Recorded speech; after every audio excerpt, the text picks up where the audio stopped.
The poem A Lament by P.V. Shelley। पहले video में first part मैंने बताया था एक्सप्रेशन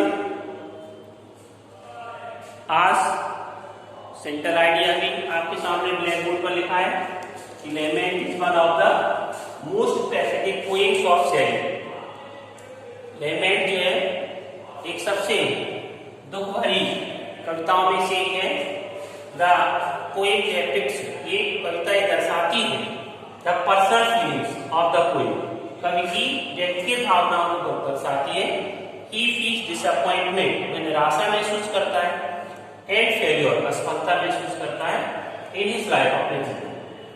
ही इमेजिन्स, वह कल्पना करता है that he is standing on the last step of life, कि वह जीवन के अंतिम अवस्था में स्टेप पर खड़ा हुआ है। And death is approaching him, और मृत्यु आ रही है स्लोली एंड स्लोली, धीरे धीरे। He looks his past life with a faint, और वह अपने प्राचीन जो बीता हुआ समय है उसको बड़े दुखी हृदय से देखता है। The poet is lover of nature, कवि जो प्रकृति का प्रेमी भी है, बट नो नेचुरल ब्यूटी, लेकिन कोई भी प्राकृतिक सुंदरता आप उसको आनंद नहीं दे सकते। इसको पोएट कब on the last step of his life, उसके जीवन की अंतिम अवस्था में आप कोई भी प्राकृतिक सुंदरता की आनंद नहीं दे सकती। ही ओनली फील्स ग्रीफ, केवल वह दुख महसूस करता है।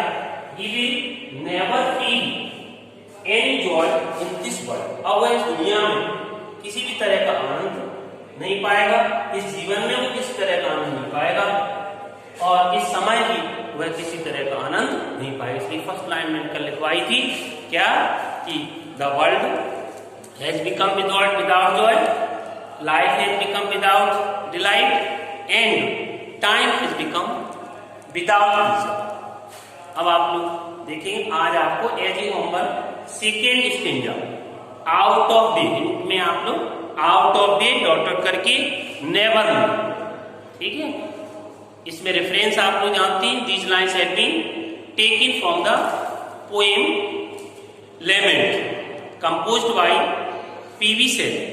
इसके बाद जो एक्सप्रेशन होगा आप लोग in this concluding stanza, the poet feels that his days and nights, कल मैंने आप लोग पढ़ाया भी था और आपको जानकारी होनी चाहिए कि यहाँ पर सेकेंड स्टेंजा में कल मैंने बताया था out of the day and night, it means बताया था whole life, his whole life has become out of joy, pleasure and delight, and there is no joy in his life, a joy has taken flight, it means joy has disappeared from his life, he is full of grief.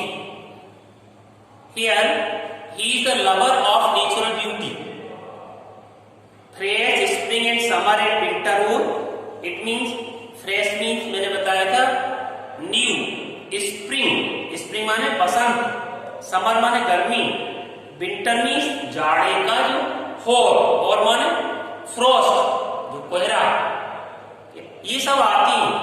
जब जवान था he enjoys the beauty of the weather, but there is no joy in the weather.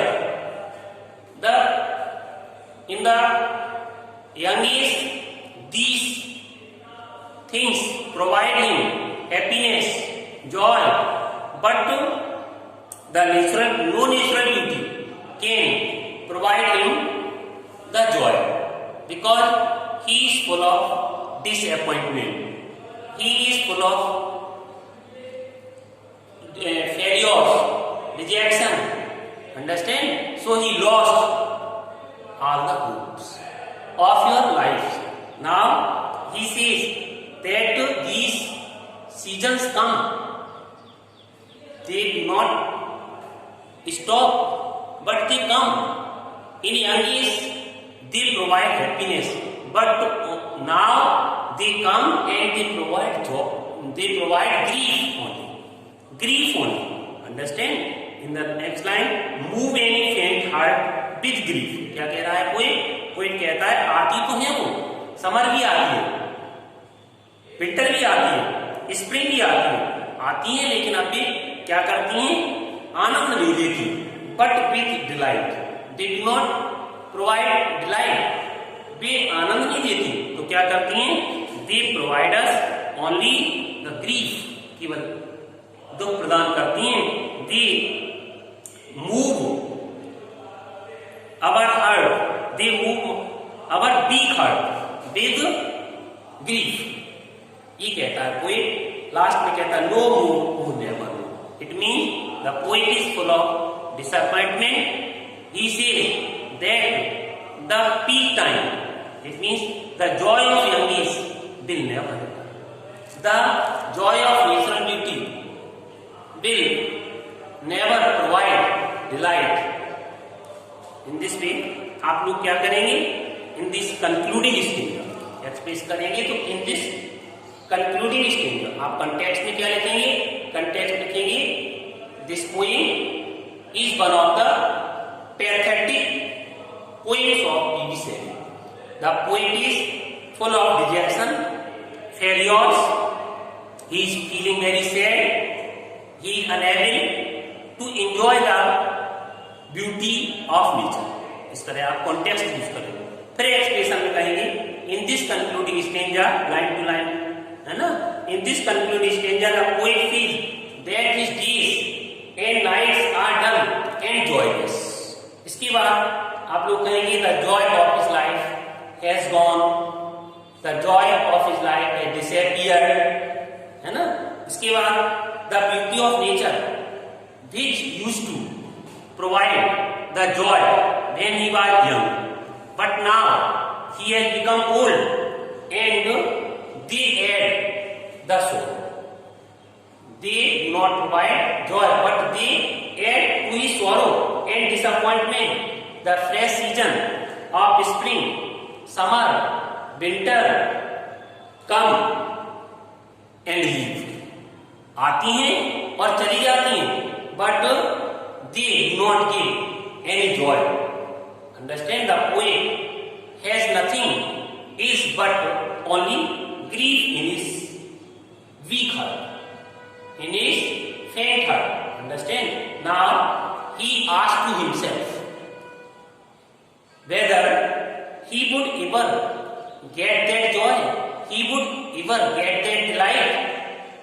And his soul replies, his soul answers that joy has gone forever and it will never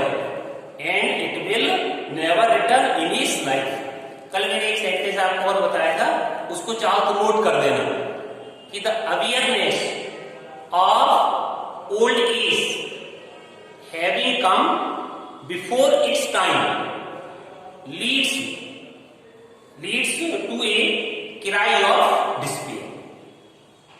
Hindi में अगर किसी चीज की जानकारी, वृद्धावस्था की जानकारी समय के पहले हो गई है पीबी शैली को, ये जो है निराशा का विलाप की तरफ हमें अग्रसर करती है। और एक लाइन उसी बढ़ा देना, but the music of the poem represents the Trump of Shelley's lyrical powers. फिर से एक बार सुनेंगे हमारी पूरी बात को, एक्सप्रेशन में नोट अगर लगा सके, यूज कर सके तो क्या करेंगे? The awareness of old age having come before its time leads to a cry of despair.